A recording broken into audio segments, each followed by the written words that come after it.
Buenas tardes.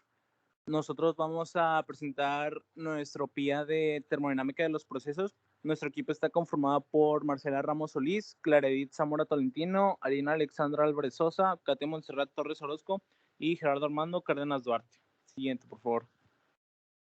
Como introducción tenemos que el ácido acético es uno de los ácidos carboxílicos más utilizados tanto en la industria química como en la alimentaria. En este trabajo nos enfocaremos en una problemática actual utilizando este compuesto y su producción por medio de carbonización de metanol. Las principales aplicaciones del ácido acético son en la producción de acetato de vinilo monómero, es empleado en la fabricación de pinturas, adhesivos y papel, en la producción de ácido terftálico purificado, es precursor del poliéster PET y se usa como ingrediente clave en el vinagre. En el mercado global del ácido acético, se prevé que el mercado global del ácido acético crezca considerablemente de aquí a 2022, llegando a alcanzar los 13,31 billones de dólares. El método de producción, los tres principales métodos de producción de ácido acético sintético son la oxidación de acetaldehído, la oxidación de hidrocarburos en fase líquida y la carbonización de metanol. Siguiente, por favor. La obtención del ácido acético. Entre las formas de obtención del ácido acético se distinguen la fermentación bacteriana y las vías sintéticas. Aquí abajo tenemos dos imágenes de cada una de ellas. Carbonilación de metanol. La carbonilación es la reacción química mediante la cual se incorpora monóxido de carbono a moléculas generalmente orgánicos. Cabe destacar que la incorporación de monóxido de carbono en una molécula orgánica, como un alcohol o un alqueno, forma una de las clases más importantes de reacciones catalizadas por metales de transición. Siguiente, por favor. Normalmente esta reacción es ayudada por un catalizador, el cual nos ayuda a aumentar la velocidad de reacción sin ser consumida en el proceso, gracias a que disminuye la energía de la activación o cambia el mecanismo de la reacción de manera favorable. Es preferible operar bajo altas concentraciones de agua en el reactor, puesto que la producción de dichos procedimientos pueden ser superiores a los que se obtienen en condiciones de baja concentración de agua. Sin embargo, desde el punto de vista económico, es considerable operar bajo condiciones de bajas concentraciones en agua. Sustancias involucradas. Primero tenemos al metanol, que se considera un producto petroquímico básico, el cual se utiliza para producir una amplia variedad de productos secundarios. Entre ellos está la resina de maderas y los materiales de construcción. Por otro lado tenemos al monóxido de carbono, que es un gas incoloro e inodoro, que se produce por la oxidación incompleta de materiales orgánicos o de materiales que contengan mucho carbono. El catalizador que se utilizará será el iridio, que es un metal plateado extremadamente denso y es muy difícil de oxidar y también es muy resistente a las altas temperaturas. Y por último tenemos al ácido acético, que es un ácido líquido, incoloro y tiene un olor muy característico. Como ya he mencionado, se utiliza como aditivo en los alimentos, solvente en la producción del PET y en estados puros se le conoce como ácido acético glacial. Siguiente, por favor. La instrumentación o equipos que estén involucrados en este proceso son el reactor secundario, el tanque flash, la columna de secado, el condensador y la columna de destilación. Nuestro proceso se puede resumir a las siguientes etapas. La primera es la preparación de reactivos, la segunda es la reacción química, la tercera es la separación y depuración, la cuarta es la elaboración del último producto y por último es la recuperación de reactivos y remedio de emisiones. Nuestro proceso se basa en la carbonilación de metanol, para la cual es necesario la alimentación de monóxido de carbono y metanol. Pues también se introduce un catalizador de iridio. Todo esto pues reacciona en el reactor y se produce nuestro producto en base a la reacción que se muestra pues al lado derecho. La reacción se realiza con un 10% de exceso de monóxido molar de delta H de reacción, que es igual a menos 138.6 kilojoules. El agua pues es un producto no deseado. Reducirla pues significa reducir el costo que se produce por los procesos que se llevan a cabo para separarla. Sin embargo, pues es también difícil mantener una producción alta del ácido acético a estas condiciones.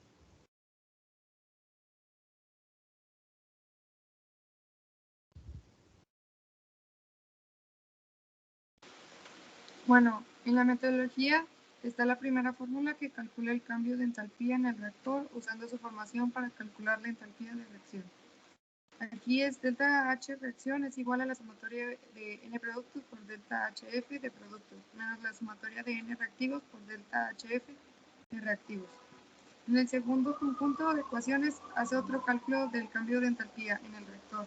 Para esto se utiliza un promedio de Cp y una entalpía de reacción estándar, que es las que se muestran a continuación, para calcular el promedio de Cp y de delta H.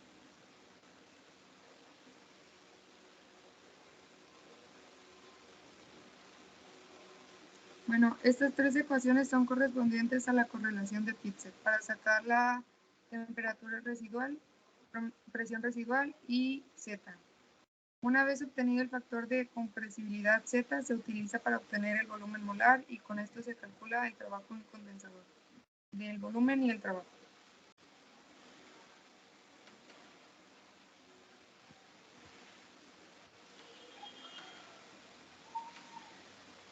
Y en las siguientes 6 ecuaciones se muestran correspondientes para el cálculo de delta S y delta H con las propiedades residuales.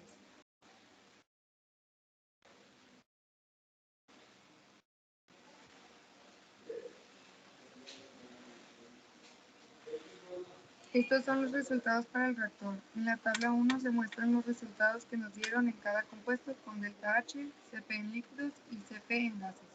Y en la tabla 2 nos muestran las condiciones del reactor con respecto a cada parámetro.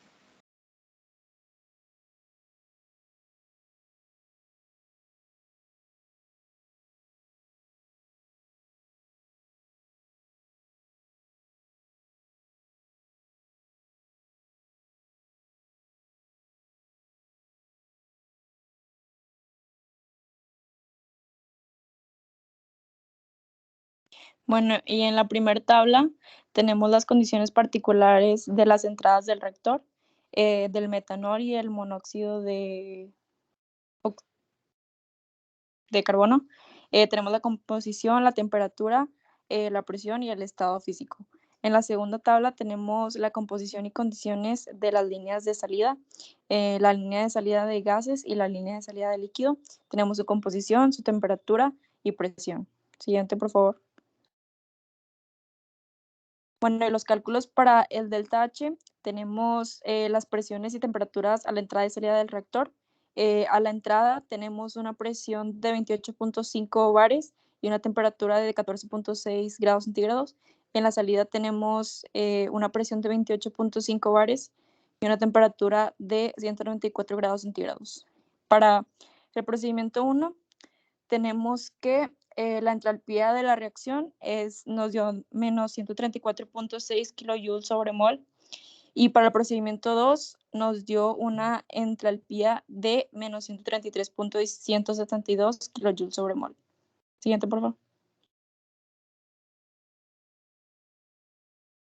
Bueno, y como discusiones, analizando el comportamiento del reactor y realizando los cálculos pertinentes de la entalpía de la reacción, utilizando la entalpía de formación y además utilizando delta H con Cp constante, nos condujo a un resultado, una entalpía negativa, lo cual nos indica que se trata de una reacción altamente exotérmica, lo que nos indica que libera una alta cantidad de energía. Además, el resultado obtenido se comparó respecto al valor de delta H reportado en la literatura, obteniendo un porcentaje de error de 3.91%. Este porcentaje de error se puede considerar mínimo, por lo tanto, es insignificante, lo cual nos confirma que los cálculos son confiables. Y en el reactor nos dio una entalpía de menos 133.172 kilojoules sobre mol y una entropía de 3.857 joules sobre mol Kelvin.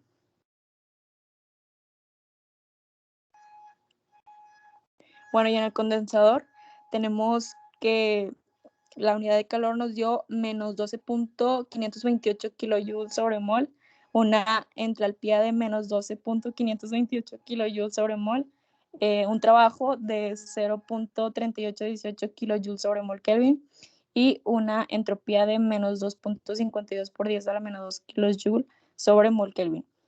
En el balance de materia se considera que el metanol reacciona por completo en el reactor, mientras que el monóxido de carbono que ingresa al reactor cuenta con un exceso molar estequiométrico del 10%. En la salida de gases se observa, después de realizar el balance, que se obtiene un 45% de monóxido de carbono, el cual no reacciona. El otro 55% son gases secundarios, por consiguiente se deduce que la reacción es eficiente, dado que los kilomol producidos del ácido acético son mayores a los kilomol en la corriente de gases de salida. La obtención de los resultados del condensador se dio a partir de conocer tanto la temperatura y estado de entrada como en la salida. Nuestra sustancia es un componente polar y se encuentra a presiones elevadas, por ello se decidió utilizar el método de Lee-Kessler. Al ser un proceso isobárico, tenemos que delta H es igual a Q al calor, en donde se utilizó Cp constante para el cálculo de delta H debido a la falta de valores reportados de las constantes necesarias para ocultar Cp dependiente de la temperatura. Así que nos dio estos resultados de la columna de destilación, en donde calor es igual a 4.34 kilojoules sobre mol, el delta H nos dio 4.34 kilojoules sobre mol, trabajo es 0.38 kilojoules, y la entropía nos dio 1.13 por 10 a la menos 2 kilojoules sobre mol Kelvin. En la columna de destilado se realizaron los mismos cálculos de igual forma considerando el de Kessler, obteniendo distintos resultados, donde la principal diferencia fue el delta H resultando positivo, lo cual se debe a un cambio de fase de líquido-gas, donde se requiere adición de energía en forma de calor para que ocurra. Siguiente, por favor. En las siguientes imágenes de las capturas de Excel se muestra el cambio en la temperatura de salida, que fue nuestro cambio de condición. Cambiamos a dos diferentes temperaturas para tener las tres condiciones solicitadas, y como podemos ver se volvió a calcular el delta H con los valores registrados en las tablas del apéndice 5 y 6 del libro de Smith, en donde nos reporta un valor de H real para el primer caso, cambiando la temperatura de salida a 200 de menos 36.87 kilojoules sobre mol, y en el siguiente, por favor. Y en el siguiente nos dio, cambiando la temperatura a 250 Kelvin, nos dio menos 26.52 kilojoules sobre mol. Siguiente. Ya para terminar, al usar los valores de un proceso real y aplicable a nuestro desarrollo laboral, pudimos apreciar la importancia de la termodinámica para nuestra carrera. Mientras se comparaba resultados con nuestros compañeros, se distinguieron que los valores que fueron solicitados se obtenían de diferentes formas con el uso de gráficas para obtener resultados, aunque en nuestro caso fue con las propiedades residuales. Aquí tienen nuestras referencias y eso es todo por nuestra parte. Muchas gracias.